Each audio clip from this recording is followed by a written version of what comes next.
Bonjour à toutes et à tous. Bienvenue dans ce nouveau webinaire ArcCité. Il est dédié aujourd'hui à la présentation de notre module web cadastre PLU basé sur technologie Esri ArcGIS et Experience Builder.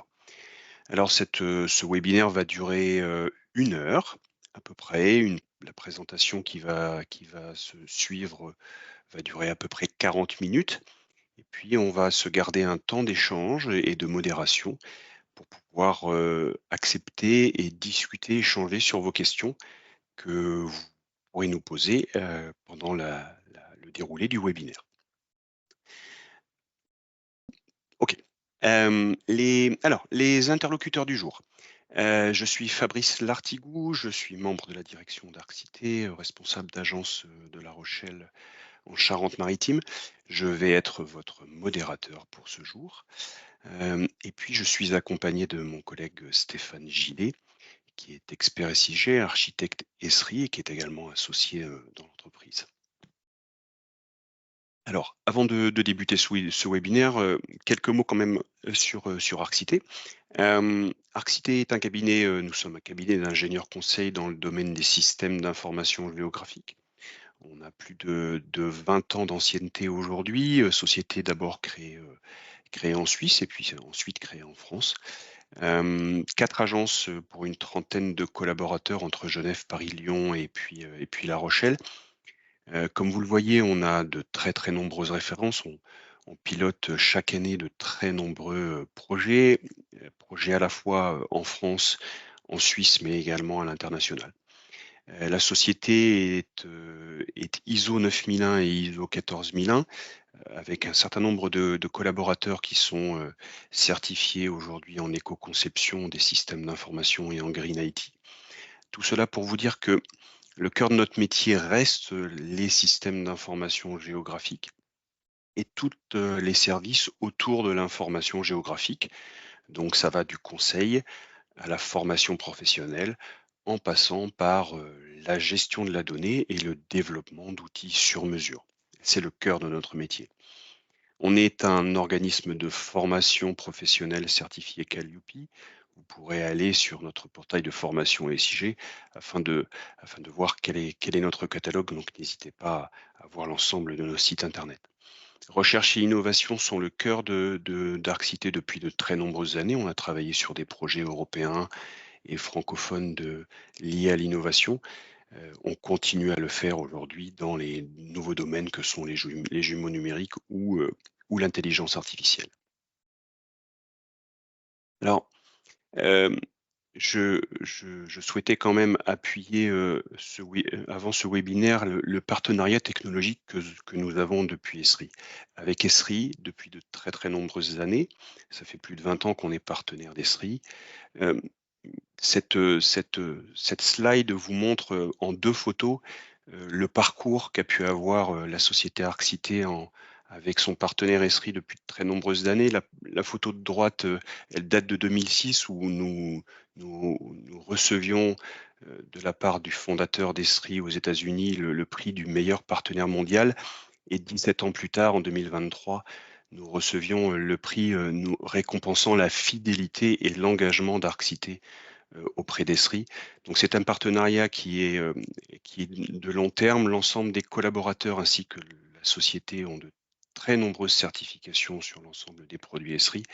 Et le webinaire qui va suivre là, la présentation qui va suivre, est évidemment sur cette technologie-là. Alors, avant de passer la parole à Stéphane, je vais juste parcourir le sommaire de ce webinaire.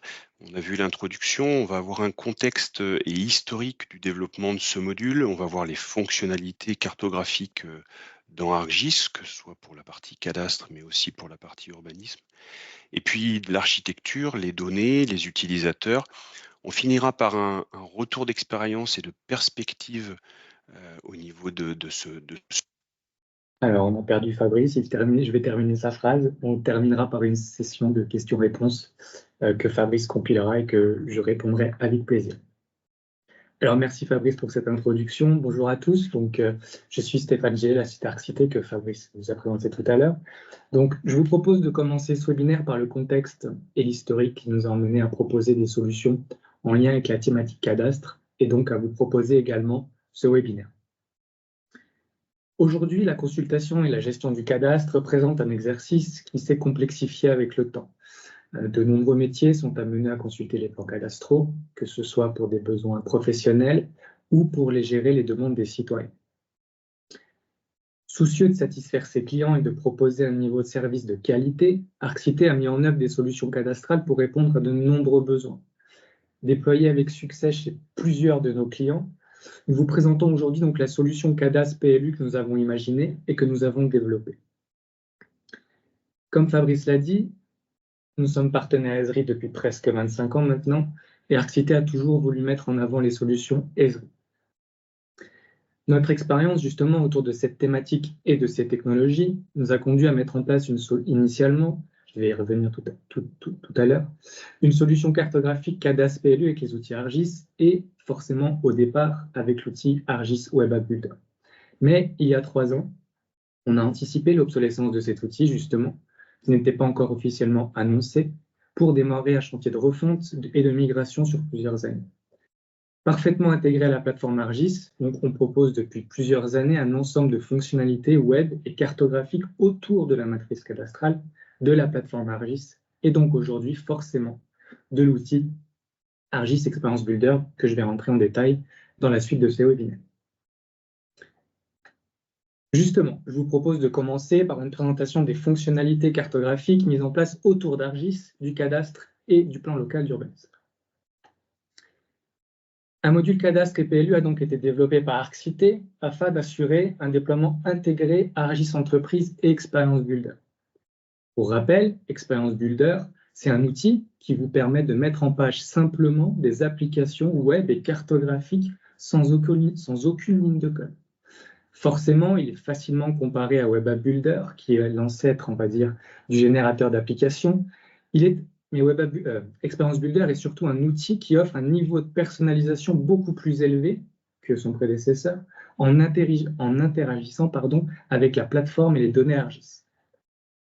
Il est proposé sous 3 formes distinctes, ArcGIS Online, une intégration directement sur le SaaS Esri, ArcGIS Enterprise, on-premise sur vos plateformes, ou aussi en mode développeur édition, qu'on va évoquer aussi un petit peu plus loin dans ce webinaire. Nativement et sans aucun développement, forcément, ArcGIS Experience Builder propose un générateur d'applications moderne et puissant, avec plusieurs types d'applications disponibles par défaut directement dans vos outils, un ensemble de widgets cartographiques et non cartographiques pour interagir avec la carte et vos données et vos utilisateurs, des thèmes complets prêts à l'emploi qui vous permettent de personnaliser vos interfaces, et surtout, un socle technique solide développé avec des langages de programmation modernes et puissants, notamment JavaScript et React. Historiquement, donc, et depuis presque 10 ans, comme je l'ai dit tout à l'heure, notre module Cadastre PLU a été disponible avec l'outil Web App Builder.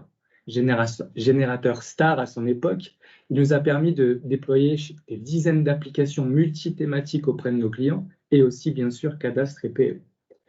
Assez logiquement, ces dernières années, l'obsolescence technologique et les nouvelles possibilités offertes par ArcGIS Experience Builder nous ont portés vers la migration de notre module. Grâce à ce choix technologique, notre module peut donc proposer de base des fonctionnalités proposées par défaut dans un environnement ArcGIS, la navigation, la recherche, la géolocalisation, la liste de couches, etc., mais aussi nous permettre d'intégrer des fonctionnalités nouvelles, plus spécifiques, notamment le cadastre. Les fonctionnalités de base que je viens de citer, elles proviennent directement de l'outil Experience Builder. C'est ça la première richesse, c'est que nous n'avons pas besoin de développer quoi que ce soit pour proposer une interaction avec des données et des fonctionnalités standards, voire même avancées, avec les différentes possibilités de l'outil.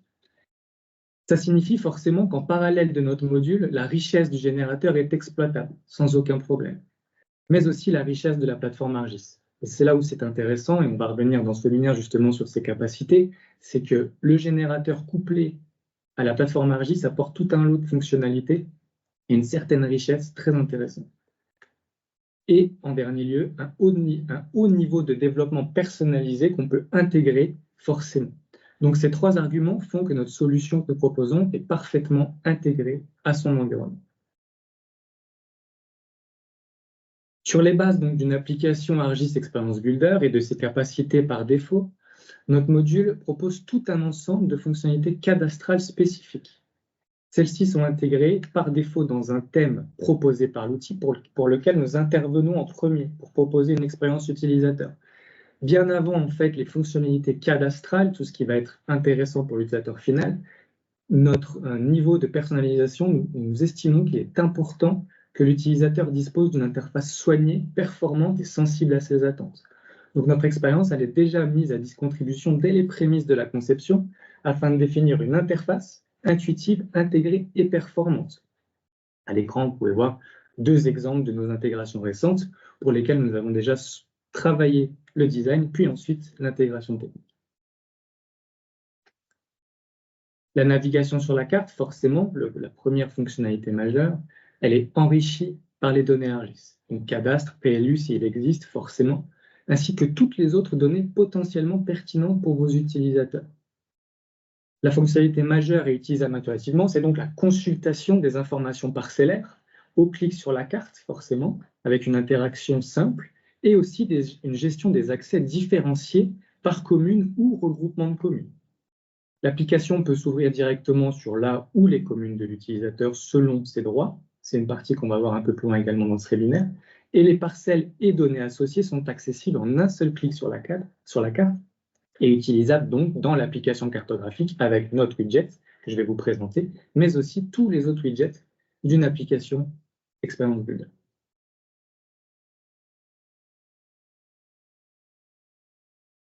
En intégrant cette application Experience Builder par défaut, la première chose que les utilisateurs recherchent, c'est des informations sur les parcelles présentes sur la carte. Donc forcément, les clics sur la carte et les interactions aboutissent à le célèbre composant, la fiche parcelle. Cette fiche parcelle, justement, l'utilisateur il dispose alors des accès aux informations détaillées de chaque parcelle selon ses droits, description de la parcelle avec les informations publiques, les propriétaires, les subdivisions, les bâtis, les lots fiscaux. Mais surtout, à ce niveau-là de l'application, nos différents formulaires s'inscrivent dans une logique de personnalisation, avec un affichage synthétique et ou complet possible pour les utilisateurs selon leurs droits.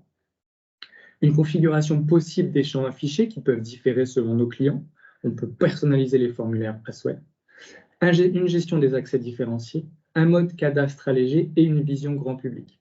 Le tout pour répondre aux attentes de nos clients et de leurs usagers. Ils ne sont pas tous pareils. Ils peuvent avoir le besoin des accès complets ou des accès plus légers ou des accès grand public. Et donc la personnalisation de la fiche parcelle, c'est un des avantages que l'on met en avant justement et qui est pertinent et que nous savons proposer avec notre module cadastre et PLU. Cette fiche parcelle, justement, en plus d'afficher les informations de base d'une parcelle et les informations liées aux propriétaires et autres, permet un affichage justement des informations du plan local d'urbanisme. Notre module est un module cadastre et PLU puisque nous arrivons à interagir en fait directement avec les informations d'urbanisme. Ces informations, justement, sont disponibles pour l'utilisateur sous réserve de disponibilité des données, forcément, des informations du plan local d'urbanisme. Elles peuvent être affichées directement dans la fiche parcelle avec des références aux documents officiels et affichées dynamiquement selon l'emplacement de la parcelle et sans traitement en amont nécessaire. On gère un affichage dynamique selon l'emplacement de la parcelle. Et surtout, le PLU, comme pour le reste de la fiche parcelle, peut alors faire l'objet d'un travail d'affichage de personnalisation selon les types d'entrée, selon les servitudes, les prescriptions ou certaines zones un peu spéciales, type aéroport ou ce genre de choses, qui peuvent se personnaliser, toujours dans une logique de personnalisation que nous proposons. Ces informations sont affichées et surtout, nous ne imposons pas de modèle de données PLU. Nous en proposons un, mais nous ne l'imposons pas. Nous savons croiser, en fait, tout type de données PLU à partir du moment où vos données sont intégrées dans votre plateforme ArcGIS. Comme je l'ai dit tout à l'heure, nous savons interagir avec tout type de données et forcément le PLU en fait partie. Et cette fonctionnalité PLU, au fil du temps, depuis 2015, depuis que nous proposons ce module cadastre, il a évolué et les demandes font que nous l'avons rendu compatible avec d'autres données. Nous avons des cas concrets.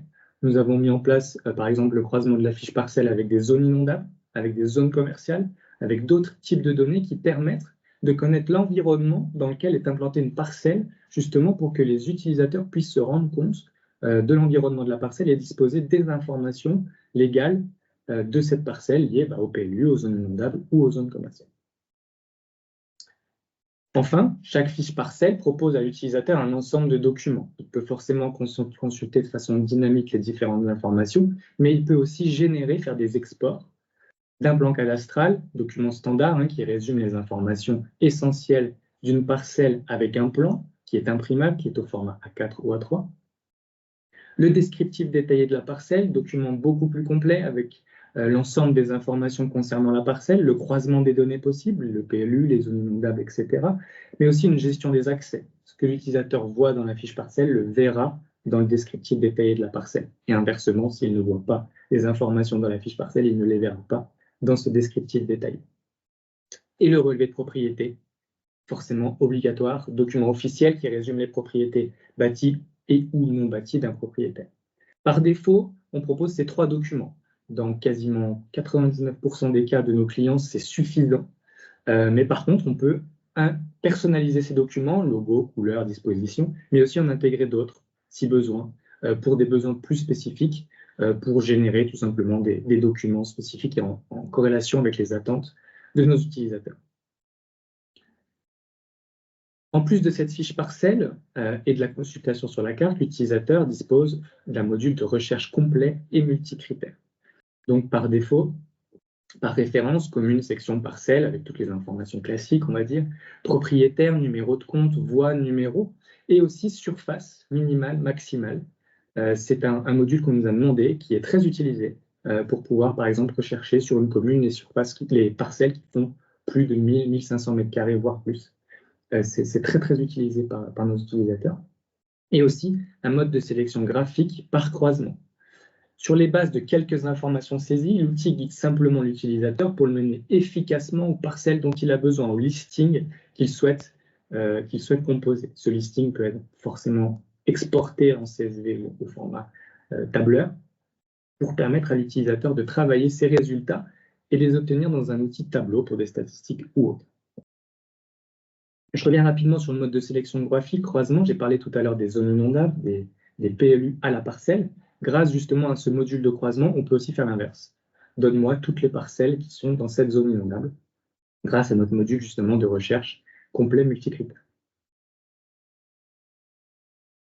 Voilà pour la présentation des fonctionnalités. Donc n'hésitez pas à noter vos questions pour la session de questions-réponses à la fin de ce webinaire. Maintenant, je vais vous proposer d'évoquer l'architecture technique de notre module, les données nécessaires et la gestion des utilisateurs. Comme évoqué initialement, notre module cadastre et PLU était conçu pour fonctionner avec ArcGIS Web App Builder. Mais finalement, en fait, quel que soit le générateur utilisé, c'est surtout l'intégration à la plateforme ArcGIS que nous avons souhaité performante, stable et maintenable dans le temps. L'application n'étant finalement que la face visible de l'iceberg, le générateur est intégré à son environnement. Et mis à part la migration vers Experience Builder, qui est un gros chantier, aucun autre élément n'a nécessité de mise à jour majeure depuis 2015, que ce soit avec ArcGIS Entreprise, ArcGIS Pro ou ArcMap. Nous n'avons pas réalisé de mise à jour majeure autre que ce redéveloppement. Et à ce jour, les 3 composantes techniques majeures sont ArcGIS Enterprise, Experience Builder, notre base, notre API cadastre ArcCité, donc une interface de programmation en d'autres termes, et la base de données générée, qui est un élément crucial pour l'ensemble de l'architecture. Je vais revenir en détail justement sur ces 3 composants dans la suite de la présentation. L'architecture, justement. La base de données, elle se positionne en bas de l'architecture avec, pour nos clients français, la présence des données EDIGEO, les données graphiques, et les données magiques, les fichiers fonciers. Je reviens dessus juste après. Tout en haut, l'application Experience Builder que je vous ai présentée et ses widgets, dont le nôtre, forcément. Et entre les deux, pour dialoguer entre Experience Builder et la base de données, on a positionné forcément ArcGIS Enterprise, avec les composants portal et serveur, mais aussi notre API, notre interface de développement, avec un ensemble de web services sécurisés. Et ces 3 composants, qui sont dans une architecture très standard, récupèrent les données et les exposent via des flux, des services, des API, sur un schéma applicatif. Donc on reste sur un schéma applicatif assez standard, avec 3 briques logicielles qui travaillent entre elles pour fournir un service final. La base de données. Le positionnement, le chargement et la gestion des données, c'est la base de l'architecture technique. C'est le premier élément sur lequel on a travaillé pour pouvoir justement bénéficier des données cadastres dans notre environnement ARGIS. Les données initiales, elles sont obligatoirement fournies par nos clients, en France fournies par la DGFiP, et nous les alimentons annuellement avec l'extension magique pour FME. Donc FME, c'est un ETL, un outil de traitement de données, et des scripts d'optimisation.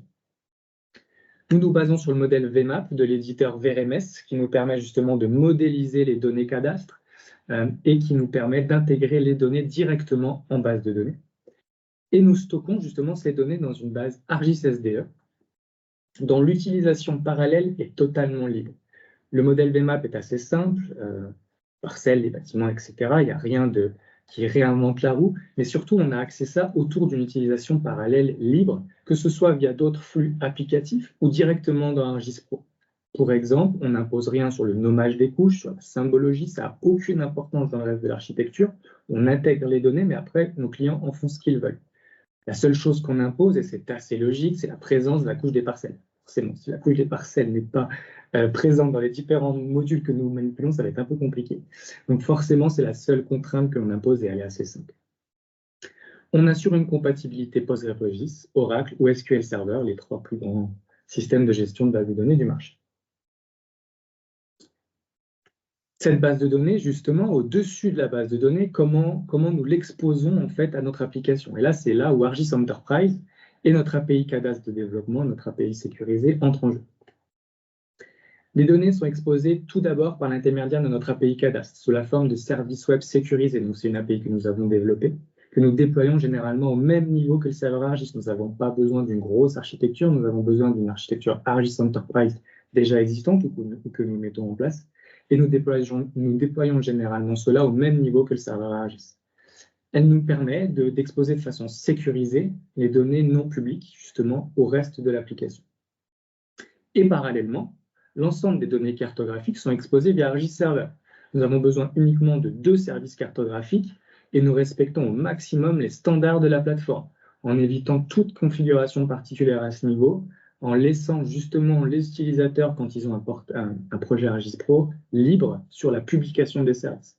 On a besoin de 2 services pour fonctionner, c'est assez simple, et on a besoin, comme je l'ai dit tout à l'heure, de la couche des parcelles dans au moins un des 2 pour pouvoir interagir sur le reste de la plateforme. Et après cette exposition de données, depuis la base, via nos services, via ARGIS Entreprise, on utilise enfin la brique logicielle visible, l'application Experience Builder et notre widget de visualisation Cadastre PLU, celui qui est le plus intéressant puisque c'est celui que l'on voit le plus. Cette dernière brique, justement, c'est une application générée avec Experience Builder. Par défaut, Experience Builder propose tout un ensemble de widgets prêts à l'emploi sous cette interface, mais il est également possible de créer des widgets personnalisés afin d'étoffer en fait les widgets déjà existants et les fonctionnalités. Et justement, ces widgets, on a mis en place une stratégie qui permet une intégration comme pour tout autre widget. Donc, pour injecter les fonctionnalités cadastre spécifiques, nous avons mis en place un widget cadastre et PLU ArcCité personnalisé qui s'intègre dans les potentielles applications Experience Builder. Une fois la partie technique réalisée, l'exposition du widget, l'administrateur ou l'exploitant SIG dispose d'un widget comme tous les autres qu'il peut intégrer soit dans l'application cadastre qu'il souhaite mettre en place pour lequel on l'accompagne, soit dans toute autre application. La configuration est assez simple, il prend son widget, il l'ajoute dans un contrôleur widget ou dans un thème qui permet la réception de widget, et il met à disposition l'ensemble des fonctionnalités du widget proposé par notre module cadastre. Cette intégration directement dans Experience Builder, elle est possible en fait depuis la version ARGIS Enterprise 11 en intégré natif dans votre portail ARGIS Entreprise.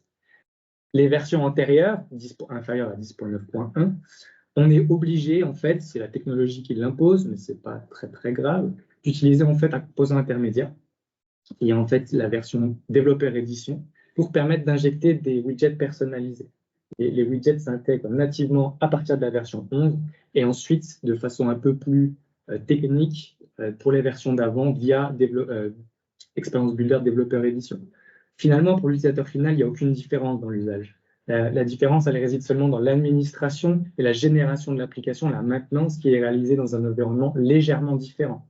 Ce qui est à noter, ce qui est important, c'est que la version développeur Elle possède absolument aucune différence avec la version intégrée, si ce n'est une différence de version entre les versions ArcGIS, mais c'est simplement le mode de déploiement qui diffère et qui nous impose, avant la version 11, de passer par cette brique pour vous proposer une intégration du module cadastre dans une application Experience Builder. Et là où j'aimerais insister, c'est que dans les deux cas, l'application Experience Builder, elle utilise l'ensemble des ressources proposées par la plateforme ArcGIS en standard, ça ne change rien. Les widgets prêts à l'emploi, alors selon la version d'ArcGIS Enterprise, forcément, la liste est un peu différente. L'ensemble des services cartographiques de votre plateforme interopérables, donc soit vos services qui sont directement intégrés à ArcGIS, soit vos services externes, je pense à ceux de l'IGN ou par exemple ceux des ESRI France, qui sont interopérables directement dans la plateforme, et la gestion des utilisateurs, point que je vais évoquer dans le slide. Et notre widget, justement, il s'intègre logiquement et simplement à ces ressources en permettant une utilisation simple des services cartographiques selon les besoins métiers, une connexion sécurisée à notre API Cadastre, l'intégration du widget dans une application fait que sa configuration est tout de suite appliquée, notre API rentre en jeu directement suite à l'intégration, et, je vais enfin y venir, un accès différencié au contenu selon une appartenance à un ou plusieurs groupes ArcGIS Entreprise. La gestion des utilisateurs, justement, c'est un élément important. Comme je le dis depuis le début, on a souhaité réaliser une intégration la plus standard possible, en y intégrant des briques de développement non invasives. Donc l'intégration, elle est native à la plateforme ArcGIS également pour les utilisateurs. On utilise des comptes utilisateurs nommés ArcGIS Enterprise et Viewer Minimum, l'application de consultation, pour l'ensemble des accès applicatifs. Ces utilisateurs sont dispatchés dans des groupes proposés également par ArcGIS Entreprise, dans votre onglet groupe qui est en haut, moyennant une configuration de notre API, un peu technique au départ, mais finalement après qui est très intuitive.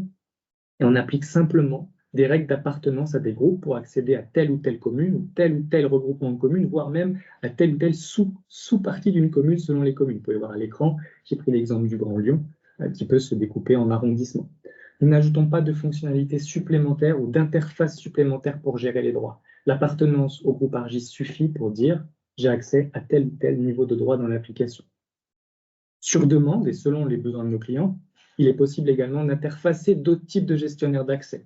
Par défaut, nous trouvons celui-ci le plus intuitif puisqu'il est inclus pour les administrateurs SIG, il ne change pas la façon de gérer leurs utilisateurs, mais on peut également y intégrer dans des gestionnaires externes, dans des ArcGIS serveurs natifs ou ce genre de choses. On l'a déjà fait en modifiant uniquement la couche logicielle des droits d'accès.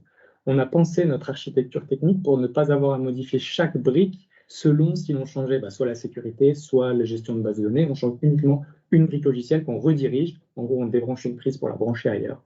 Si je peux un peu schématiser l'idée de la gestion des utilisateurs. Donc, si je résume brièvement les éléments nécessaires pour notre module cadastre, forcément, une base de données cartographique. Postgre, Oracle, PostgreSQL, Oracle ou SQL Server pour héberger les données générées. Un environnement ArcGIS Enterprise, idéalement fédéré, pour pouvoir gérer justement directement le compte utilisateur nommé, et ArcGIS Pro pour l'exploitation. Je l'ai cité tout à l'heure, c'est ArcGIS Pro qui nous permet d'accéder à la donnée, et d'exposer via des flux, via un système de publication standard. Et un serveur web pour héberger techniquement nos fichiers, notre API, notre widget, qui permettent d'exposer le tout à vos utilisateurs finaux, que ce soit en mode web ou mobile. Je ne l'ai pas précisé, mais Experience Builder propose une expérience du coup, web et mobile, puisqu'il est compatible pour vos périphériques. Et justement, notre module est mis en place dans cet environnement de façon standard pour ne pas revoir toute cette notion proposée par les outils Esri, c'est là que c'est important, pour que ArcGIS Experience Builder soit la phase visible, mais que le reste, qui est derrière le moteur, puisse fonctionner avec vos outils natifs et pas révolutionner vos pratiques du quotidien. Voilà pour la partie technique. Donc, je le redis, il y aura une partie session questions-réponses si vous avez des questions sur la partie technique. Je vais terminer ce webinaire par les différents retours d'expérience que nous avons depuis presque 10 ans et évoquer les quelques perspectives justement de notre module. Notre module cadastre que nous avons déployé reçoit de très bons retours de la part de nos utilisateurs. Déjà parce qu'en fait, il s'intègre parfaitement dans la plateforme ArcGIS, facilitant sa maintenance. C'est le premier avantage qu'on nous cite.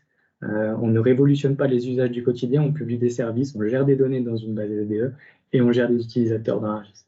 Bien entendu, on accompagne nos utilisateurs, nos exploitants SIG pour la partie un peu plus technique, mais finalement, au quotidien, quand nous ne sommes plus là, l'exploitant SIG ou l'administrateur SIG n'a pas besoin de nous. À ce jour, ce sont plusieurs centaines, et j'oserais dire même milliers d'utilisateurs, si on découpe maintenant toutes les communes que l'on gère, qui sont gérées dans l'enregistrement entreprise, sans dépendance à notre API. Alors la dépendance, elle est technique, forcément, on a besoin de diffuser des flux, mais la gestion d'utilisateurs, elle ne l'est pas. Elle est directement dans la plateforme Argis, et elle permet justement de gérer l'utilisateur sans avoir à rentrer techniquement dans notre module.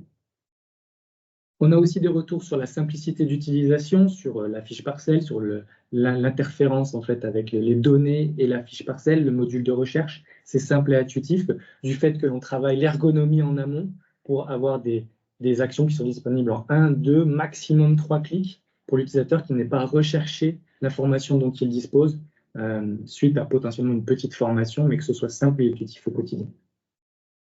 Le niveau de personnalisation possible, élément important qu'on nous remonte souvent pour couvrir les petits besoins résiduels, les couleurs, les dispositions, la personnalisation des formulaires, les petites fonctions, mais aussi les demandes plus importantes non couvertes en standard. Ça peut être de grandes fonctionnalités métiers, des modules de recherche encore plus complets, des interférences avec d'autres logiciels. On peut le faire puisqu'on sait personnaliser le module et son API qui est juste derrière. Et les mises à jour annuelles de données qui sont toujours appréhendées. Je ne vous le cache pas, si les administrateurs du cadastre sont présents à ce webinaire, vous le savez, chaque année, on appréhende un peu la mise à jour annuelle, comment ça va se passer, est-ce que ça ne va pas tout casser. Mais finalement, le module que l'on propose avec FME et son module d'exploitation, soit c'est le client qui le fait, soit c'est nous, elles ne sont pas fastidieuses, elles sont documentées, forcément, on accompagne nos clients, c'est un élément crucial, mais finalement, de toutes celles qu'on a faites, donc on en a fait plusieurs dizaines maintenant, depuis 2015. Si c'est bien documenté, si les exploitants SIG sont accompagnés, s'ils disposent des outils et d'un moyen de communication avec nous, elles ne sont pas fastidieuses. Elles sont appliquées selon l'environnement du client et elles permettent justement d'avoir assez peu d'impact sur le reste de notre application. Et notre module, justement, est en constante évolution sur les demandes de nos clients. Alors, on a une grosse évolution forcément avec Experience Builder, mais selon les demandes de nos clients, et selon les évolutions de la plateforme Argis, nous le faisons évoluer. Il n'est pas statique dans le temps, il dispose de versions qui peuvent sortir de temps en temps. Et justement, les demandes de nos clients nous permettent d'abord d'étoffer ces fonctionnalités. Alors, nos axes stratégiques, avant toute demande, c'est d'offrir un niveau de flexibilité et de personnalisation toujours élevé grâce aux capacités de la suite Argis Pro, Enterprise, Experience Builder et JavaScript qui nous permettent de développer pour toujours bénéficier des richesses de notre plateforme. C'est la politique numéro 1 d'Arcité, c'est de pouvoir toujours disposer des outils. Si la demande est très spécifique, on va étudier la demande forcément, mais on va aussi penser à la rendre quand même intégrable facilement dans la solution quand c'est possible. Une compatibilité assurée avec toutes les versions logicielles supportées par Esri. Récemment, la version 11.2, sortie début 2024, et bientôt pour Argis Enterprise, et bientôt la version 11.3. Donc, quand les versions sortent, il faut nous laisser quelques jours ou quelques semaines pour assurer une compatibilité, mais on se force à le faire pour justement ne pas être cloisonné dans une version et justement permettre un niveau de flexibilité et de personnalisation important selon les versions de nos clients. Bénéficier constamment des évolutions proposées par Experience Builder sans imposer de dépendance logicielle intermédiaire. Nous avons notre API, nous avons une non-configuration, mais finalement, on a une application Experience Builder avec tout ce qu'elle peut proposer et comme elle peut évoluer.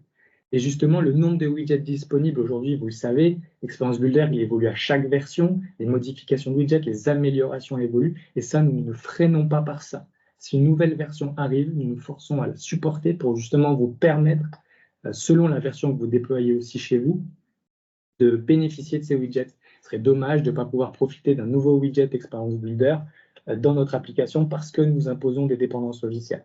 Et ça, on essaie justement de bénéficier constamment de ces évolutions et de rester dans ce mode-là. On le faisait déjà avec Oba Builder et on continuera de le faire avec Experience Builder. Bien sûr, Argis Enterprise impose ses limites techniques, un déploiement Argis Enterprise, une montée de version. Et justement, Experience Builder suit et logiquement, il n'y a pas de question à se poser. Notre module cadastre suit également. On peut l'inclure dans l'équation sans aucun problème. Et nos axes de développement, donc justement, le premier, finaliser la migration de quelques fonctions restantes depuis Oba Builder. Il en reste encore quelques poussières, on va dire, de fonctionnalités au niveau de la fiche parcelle et du module de recherche. et aussi notamment l'interconnexion avec les logiciels ADS. Elle est commencée, mais elle n'est pas terminée, pour nous permettre justement cette interconnexion qui nous est souvent demandée. La gestion des unités foncières, qui nous est souvent demandée également, qui sera sûrement bientôt intégrée dans notre outil, et une application orientée autour des propriétaires. C'est un besoin qu'on a eu, pourquoi pas. Le niveau de personnalisation nous incite à proposer d'autres choses, plutôt que d'orienter autour des parcelles, on peut orienter ça autour d'un autre sujet, et on a eu proposé dans le passé une application orientée autour des propriétaires, pour justement une gestion des accès cartographiques aux données de ces propriétaires. Pourquoi pas. La compatibilité avec un modèle cadastre international. Alors, ArcCité, comme Fabrice l'a dit en introduction, on a des projets partout dans le monde, donc on pourrait potentiellement proposer un modèle de cadastre autre que le modèle français. On a déjà eu la question, ça sera sûrement fait dans les prochains mois ou années. Et puis, techniquement, on fait évoluer notre module aussi sur la chose la moins visible, on va dire, sur un mode réellement SaaS, compatible avec ArcGIS Online, sans serveur ni notion d'hébergement complexe, ni PaaS, ni IaaS, ni une solution d'hébergement, c'est vraiment un mode SaaS. Alors forcément, un mode SaaS, on tire indirectement un hébergement derrière, mais on va savoir le proposer en mode SaaS compatible avec ArcGIS Online. Et un module Kubernetes, un mot qui est aussi un peu à la mode. Nous avons développé un prototype en interne, alors on ne l'a pas encore industrialisé, mais potentiellement aujourd'hui, on sait développer des modules en microservices qui peuvent se déployer sur des environnements Kubernetes, que ce soit le cadastre ou un autre. Et ça fonctionne assez bien, si l'infrastructure derrière Kubernetes le permet, puisque Kubernetes est un outil assez complexe techniquement, mais qui permet de faire plein de belles choses au niveau technique. Voilà pour la présentation. Je vais redonner la parole à Fabrice, si tu es revenu dans le call, pour justement passer sur la partie questions-réponses. Oui, merci. Merci Stéphane pour cette présentation éclair. Désolé pour tout le monde, j'ai été déconnecté de Teams directement sans demander pourquoi. N'hésitez pas à poser vos questions. Encore une fois, les micros et les caméras étant déconnectés, il n'y a que la conversation et le module QR qui sont disponibles pour pouvoir poser vos questions. Il y a deux questions qui ont été posées, mais tu as abordé les réponses sur la partie axe de développement de ce module. La première question, c'était est-ce que le module est installable sur ArcGIS Online en mode SaaS? Tu as abordé ça comme un axe de développement. Et puis la deuxième question, c'était relative au module ADS. Est-ce que tu as des précisions sur ces deux questions-là ou est-ce qu'il n'y en a pas? Pas plus que ce que j'ai précisé. Le mode SaaS est effectivement dans les tuyaux avec potentiellement une compatibilité ArcGIS Online. Comme vous le savez, ArcGIS Online ne peut pas héberger d'applications personnalisées puisque c'est un SaaS qui est prêt à l'emploi. Donc, on utilise les fonctionnalités ArcGIS Online qui existent. Et nous, on vient l'étoffer avec un mode SaaS potentiellement ArcCité à côté, qui est SaaS également, qui sera accessible nativement pour les utilisateurs via la gestion des utilisateurs ArcGIS Online, mais qui ne sera pas hébergé dans ArcGIS Online. C'est important à préciser. Autant ArcGIS Enterprise sait réceptionner des développements personnalisés, comme je l'ai dit, mais ArcGIS Online ne sait pas le faire. Donc, on propose un mode SaaS transparent avec la gestion ArcGIS Online d'un côté et l'application potentiellement ArcCité qui sera intégrée dans un SaaS parallèle, en fait. C'est comme ça qu'on réalise l'intégration actuellement. Et ensuite, sur les modules ADS, alors c'est en cours, en fait, sur les modules ADS, Opéris et Carte ADS notamment, avec l'interaction, en fait, qui est selon ce que les clients ont besoin, en fait. Nativement, l'interaction, elle est via un système de bascule via les applications qui permettent, via des raccourcis ou des liens de données, d'afficher tel ou tel lien vers l'application et d'interagir. En passant directement pour l'utilisateur sur l'écran, il y a un petit travail aussi au niveau data selon les environnements. Mais comme on l'a eu fait avec Web App Builder, parce que ça existe déjà en Web App Builder, alors bien sûr aujourd'hui, on ne peut plus le proposer en Web App Builder, sauf si on l'impose, mais ce serait dommage. Mais en Experience Builder, ça va venir un peu de la même façon qu'on a pu faire sur Web App Builder. En Experience Builder, pardon. Voilà. Ça répond à la question. Merci. Est-ce qu'il y a d'autres questions qui sont à aborder? Je vois qu'une nouvelle question est arrivée. La question est la suivante. Si c'est compatible ArcGIS Online, ça veut dire que l'application online est hébergée chez vous? Point d'interrogation. Comment c'est possible sinon? Point d'interrogation. Alors, elle est hébergée dans un SaaS parallèle, en fait. Alors, pas forcément chez nous, on n'est pas hébergeur, on propose des solutions d'hébergement avec des partenaires que l'on peut mettre à disposition pour proposer effectivement une application hébergée à côté qui dispose des capacités d'Argis Online. En fait, effectivement, comme je l'ai dit tout à l'heure, Argis Online ne peut pas héberger l'application, par contre, elle peut héberger les données, elle peut héberger les services, elle peut héberger les utilisateurs, elle peut héberger plein de choses, mais elle ne peut pas héberger effectivement l'application. Par contre, elle peut héberger aussi un lien vers l'application pour justement, pour que l'utilisateur final, lui, ne se rende pas compte que l'application soit dans Argis Online ou à côté. Il dispose peut-être d'un Argis Site, d'un Argis Site ou d'un Argis Hub avec vos différentes applications ou d'un portail qui est dans Argis Online. Il clique dessus, ça lui ouvre l'application et effectivement, l'application est hébergée ailleurs. D'accord, très bien. Une question supplémentaire, est-il prévu de faire le lien avec d'autres logiciels ADS, Copéris et Carte ADS? Si on nous le demande, ce sera fait, oui. Mais pour l'instant, ce n'est pas dans les tuyaux, on n'a que ces deux logiciels-là pour le moment. D'accord, très bien. Est-ce qu'il y a d'autres questions? Est-ce qu'on peut, une question supplémentaire, est-ce qu'on peut visualiser d'autres données métiers en plus du cadastre et du PLU? Absolument. Absolument. À partir du moment où vos données sont intégrées dans ArcGIS Pro Enterprise que vous avez déployé à votre façon, donc potentiellement des points, des polygones, des données attributaires que vous exposez via ArcGIS Enterprise, voilà, on peut interfacer ces données. Alors, on a deux modes d'interface. C'est le mode croisement en mode recherche, c'est-à-dire donne-moi toute la liste des parcelles selon une certaine donnée. J'ai parlé des zones inondables, par exemple, qui était un cas concret, ou des zones commerciales. Donne-moi toutes les parcelles qui sont présentes dans cette zone commerciale. Donc ça, on peut le faire, moyennant la présence des données exposées de façon très standard. Et on peut aussi le faire à la parcelle. Donne-moi l'environnement dans lequel la parcelle se situe. Donne-moi ces zones inondables, donne-moi ces zones commerciales peut-être, ou d'autres thématiques métiers qui seraient riches justement pour l'utilisateur, en plus du PLU. Quand le module PLU est arrivé il y a quelques années, en Web Builder, on s'est dit, on va interfacer le modèle de données, le PLU, on ne va pas imposer de modèle, on va juste imposer, et c'est pas très, vu l'environnement, c'est pas très contraint, c'est que tout simplement la donnée soit déjà intégrée par l'utilisateur final dans l'environnement ArcGIS. Et si c'est le cas, on interface et on peut croiser justement grâce à nos outils et notamment notre API ce genre de fonctionnalité. Selon le besoin, ça peut être soit de la configuration simple, donc on a des fichiers de configuration ou quelques éléments très techniques qui vont assez vite, ou alors si c'est un besoin très spécifique qui n'est pas dans les fonctionnalités qu'on a, on peut le développer.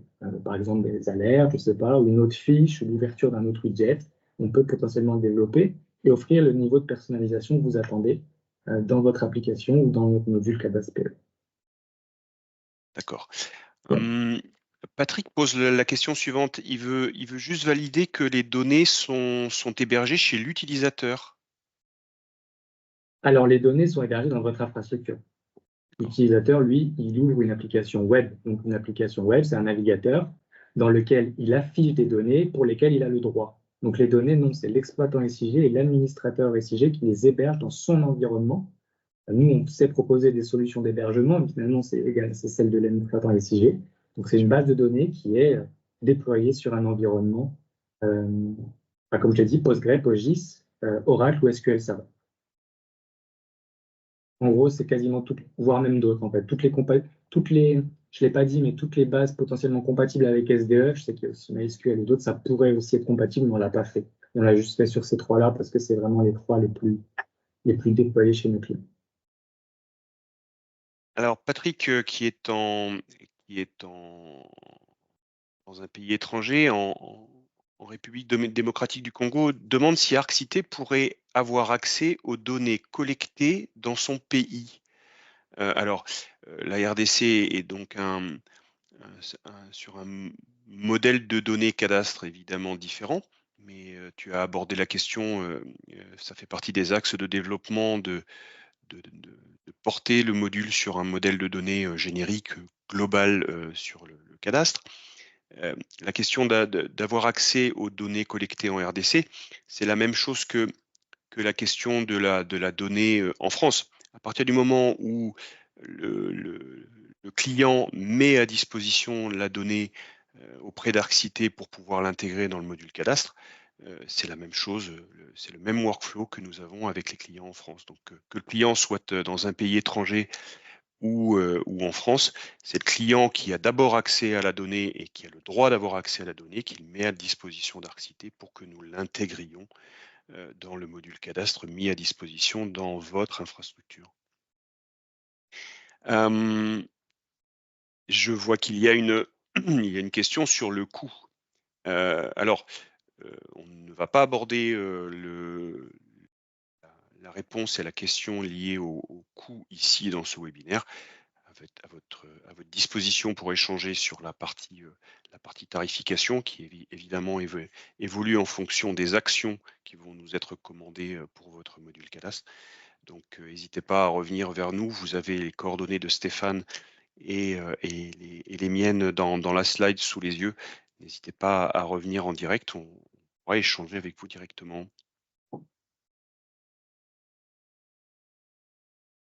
Alors, je vois qu'il y a une autre question. Alors, il y a une autre question de Sébastien. L'interfaçage avec des données présentes dans le portail SIG est natif à la solution et paramétrable par les administrateurs portail ou prestataires supplémentaires, point d'interrogation. C'est natif. C'est natif si vous restez dans les fonctionnalités proposées, sans aucun problème, avec tous les widgets et autres composants que la plateforme ArcGIS propose. On déploie notre solution en première version et ensuite, généralement, les exploitants SIG ajoutent des couches, ajoutent des services en autonomie. Il n'y a que le croisement où il faut se poser la question si notre module de croisement n'est pas suffisant, mais généralement il l'est, pour à chaque fois, par exemple les zones commerciales ou les zones inondables, on n'a pas eu besoin de faire de développement supplémentaire. On déploie notre module, on vient indiquer, fournir une documentation et potentiellement une petite formation, transfert de compétences sur la façon de le faire. Alors, bien sûr, il faut des compétences ArcGIS à la base, des compétences ArcGIS Enterprise, et comme l'a dit Fabrice, on peut proposer ce genre de prestations, mais l'intégration, non, on n'intervient plus, en fait, sauf si on nous le demande. Mais par défaut, on préfère que l'exploitant SIG qui connaît sa donnée mieux que nous puisse le faire comme pour toute autre intégration, et il n'y a pas forcément besoin de prestations supplémentaires si les fonctionnalités proposées visuellement dans Experience Builder, ce qui fait déjà quand même pas mal de fonctionnalités, suffisent. Si la fonctionnalité ne suffit pas, parce que je ne sais pas, sa couleur, sa disposition, son moyen de fonctionner, là il faudra potentiellement une prestation de développement, mais je pense que nous, dans 95-98% des cas, on n'a jamais eu besoin de développer quoi que ce soit puisque la plateforme ArcGIS le propose par défaut. Merci. Je ne sais pas si j'avais passé la question. Existe-t-il un connecteur compatible avec Oxalis? En Web App Builder pour l'instant, oui. Pas encore en Experience Builder. Okay. Question suivante. Comment pouvons-nous gérer les droits d'utilisation des données, notamment en termes de consultation générale et de consultation nominative avec une visualisation des données propriétaires? Alors, on a 3 modes d'accès, en fait, que je n'ai pas précisé, mais si on rentre un peu dans le détail, on a le cadastre public, donc on donne accès ou pas au cadastre public. On a le cadastre potentiellement avancé, avec toutes les données, donc propriétaires, subdivision, etc. Et on a le cadastre intermédiaire, sans les propriétaires, en fait. Et ceux-là sont dispatchés dans des groupes ArcGIS Enterprise. Donc, en fait, on met en place ces 3 modes de consultation et on indique aux administrateurs SIG la façon dont ils doivent créer les groupes dans ArcGIS Enterprise pour justement gérer l'accès à telle ou telle donnée. Donc ça, c'est le mode qu'on propose par défaut pour filtrer justement surtout les accès aux données propriétaires qui sont les plus sensibles. Mais si on a une demande supplémentaire, on saurait potentiellement la développer si besoin. Mais je sais que par défaut, ça suffit, ces 3 modes-là. Public, intermédiaire sans les propriétaires et propriétaires. Et ça, c'est directement dans ArcGIS Enterprise. Une fois que c'est mis en place, on sait le faire. On sait indiquer, comme pour les données, la question de tout à l'heure sur les données, on sait indiquer aux exploitants SIG comment gérer dans ArcGIS Enterprise la façon dont ils créent des groupes, cadastre avancé ou pas, commune ou pas, on peut le faire par commune, directement dans ArcGIS Enterprise sans module supplémentaire. Donc l'interface, elle se résume à l'onglet groupe et l'onglet utilisateur de votre ArcGIS Enterprise. Merci. Alors, je regarde s'il y a des questions supplémentaires. Pas de questions supplémentaires? Ça a pas l'air. Eh bien, écoutez, on va vous remercier. Merci à toutes et à tous d'avoir assisté à ce webinaire. Alors, pour votre information, ce webinaire est enregistré. Il va faire l'objet d'un nettoyage afin d'être proposé ensuite en visionnage sur notre chaîne YouTube Arc-Cité. Il sera également disponible via l'interface de notre portail de formation pour pouvoir accéder à l'enregistrement de ce webinaire. Donc encore une fois, merci Stéphane pour ce webinaire, pour cette présentation. Merci à toutes et tous de l'avoir suivi. Merci pour vos questions. Et puis on vous dit à très vite et n'hésitez pas à revenir vers nous si vous avez des questions individualisées, que nous puissions poursuivre les échanges. À très vite. Bonne journée à toutes et à tous. Au revoir.